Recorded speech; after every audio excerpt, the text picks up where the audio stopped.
Josh.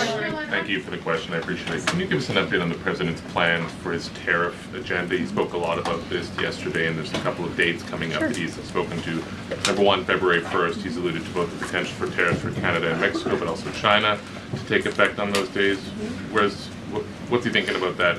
Yeah. Should those countries expect that? Again, he was asked and answered this question this past weekend when he took a lot of questions from the press, and he said that the February 1st date for Canada and Mexico still holds. What about the China 10% tariff that he also had mused about last Tuesday going into effect on the same day? Yeah, the president has said that he is very much still considering that for February 1st. Separately, yesterday he talked also about sectoral tariffs on, for instance, pharmaceuticals as well as semiconductor computer chips. He talked about steel, aluminum, and copper. What's the timeline on those?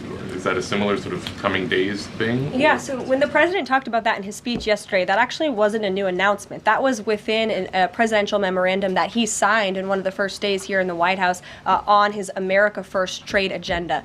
So there's more details on those tariffs in there. As far as a date, I don't have a specific date to read out to you, but the president is committed to implementing tariffs effectively, just like he did in his first term. And finally, he also was asked on the plane when he gaggled about the potential for a universal tariff. He was asked maybe about 2.5%. There was a report about that. He said he wanted much bigger than that. Should we understand that these tariffs would add up?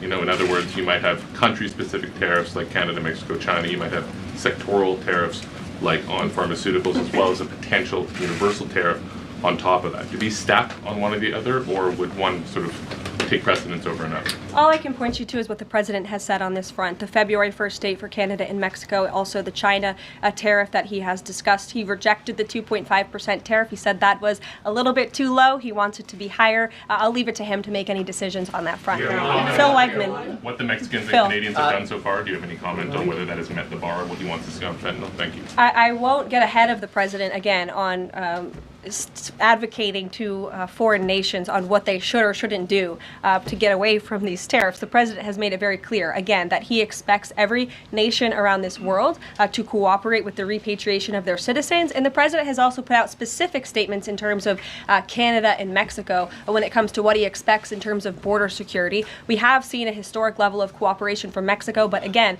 as far as I'm still tracking, and that was last night talking to the president directly, February 1st is still on the books.